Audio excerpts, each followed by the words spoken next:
Boa tarde. Meu grupo ficou com a influência das redes sociais na saúde mental dos jovens. Curte e compartilha.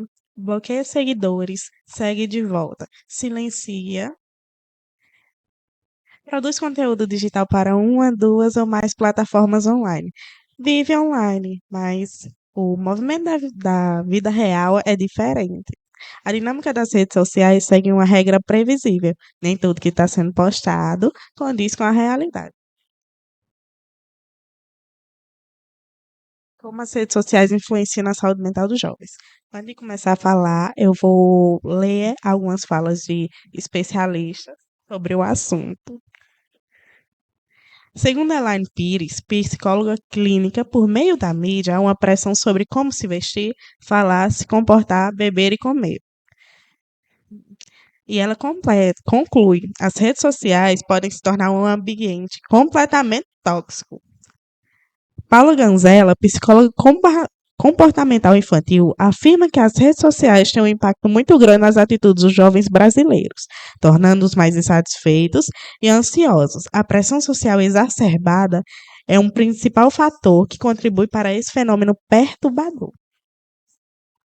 Em entrevista, ela conta que adolescentes estão expostos a uma incessante comparação com a vida aparentemente perfeita de seus pares nas redes sociais. Nas redes sociais a gente vê muito o fato de comparação e o padrão de beleza inalcançável. Algumas vantagens e desvantagens são que as redes sociais elas nos auxiliam em estudos, pesquisas. Se eu tenho uma dúvida, eu vou procurar nas redes sociais. E o acesso à informação de forma fácil. Mas tem muitas desvantagens, que é o padrão de beleza inalcançável e o padrão de beleza, né?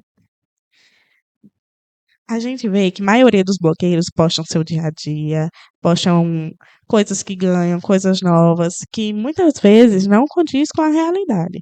O padrão de beleza das redes sociais é altíssimo. Se você não tem um corpo perfeito, o cabelo perfeito, o rosto perfeito, você não se encaixa naquele padrão.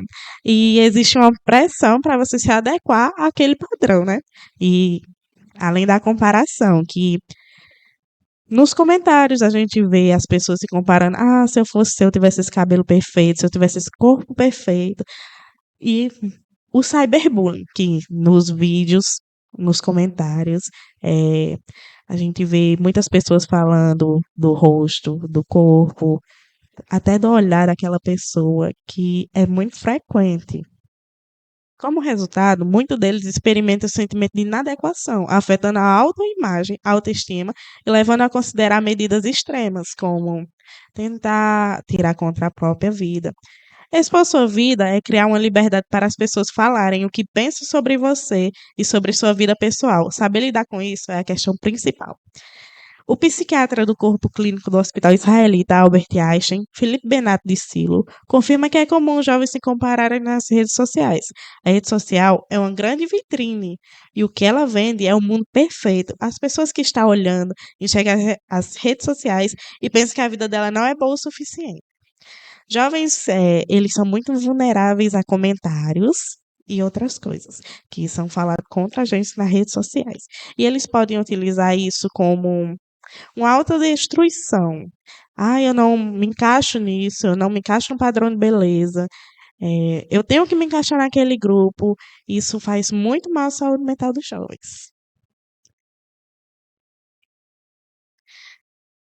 Nas redes sociais, a gente precisa procurar algo para se identificar, algo que nos faça bem. Não para a gente se comparar. Ai, mas aquela mulher tem um corpo perfeito, aquele homem tem um cabelo perfeito, entre outros. Qualquer coisa que a gente achar é muito bom para a nossa saúde mental.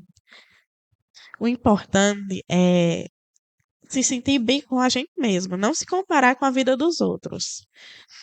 Então é perceptível que as redes sociais mostram muitas coisas, mas nem sempre é realidade, é verídico. Os padrões de beleza que é possível ver pode sobrecarregar os adolescentes e acarretar doenças mentais, pelos que não se encaixam nesses padrões de beleza que a sociedade representa. Contudo, é necessário os jovens procurar pessoas para se inspirar, pessoas que façam bem, que façam mudança mesmo na sua vida, que façam você refletir sua vida e que não seja algo mal, mas sim muito bom. É um grande desafio da atualidade. É justamente ponderar o que é real e o que é fictício. A gente tem inúmeros exemplos é, de fatos que aconteceram que na rede social é uma coisa, mas na vida real é totalmente outra. E aí, se a pessoa não tiver maturidade para entender isso, vai se tornar um grande obstáculo na vida dessa pessoa, porque, como você falou, padrão de beleza, por exemplo, é um objetivo a ser alcançado. Porém, a gente sabe que existem inúmeros fatores que vão afetar isso. E aí a pessoa só pensa no resultado final, no resultado final. Existe também toda uma ciência por trás disso. Existe toda uma ciência por trás disso. E eu gosto muito dessa área porque é a área que eu estudo, que eu pesquiso, que eu dou aula também, que é a questão da dopamina. A rede social hoje, ela é um recurso que libera constantemente dopamina. Então, por exemplo, o ato de você estar rolando no TikTok, nos rios do Instagram, aquilo vai liberando determinada quantidade de dopamina em você. E aí o que é que acontece? Se a gente não consegue ter um controle disso, isso acaba afetando demais a nossa saúde, principalmente a saúde mental. Tá? E eu não vou falar muito porque isso aí é um tópico para outro podcast, mas a gente tem uma série de consequências, uma série, desde positivas, mas a maioria delas são negativas. E aí a gente precisa saber, a gente precisa, digamos, ser alfabetizados no sentido de usar as redes sociais. Porque ela, ao invés de nos ajudar, ela pode nos prejudicar emocionalmente. Emocionalmente, como exemplo. Então, é um grande desafio. Hoje, por que será que existem hoje uma tendência, né, das crianças, por exemplo, desenvolverem ansiedade ou transtorno do pânico? Será que não é por conta disso, desses, digamos, uso exacerbado das redes sociais, do nível elevado de dopamina que aquela pessoa tem, gerando nela uma ansiedade para tal objetivo, para tal situação, para tal coisa, por exemplo? Entende? Então, é um mundo. Isso que eu estou falando para você é um mundo. É um mundo. A gente vai deixar essa questão de dopamina, neurociência, rotina, hábito. E eu gosto muito disso. A gente vai deixar para um outro momento no podcast, porque isso leva horas e horas, né? Horas e horas. As redes sociais e conscientização é possível, como eu já falei, e o professor também falou, utilizar as redes sociais como fonte de pesquisa, como até procurar pessoas para se inspirar, né? Que lhe façam muito bem.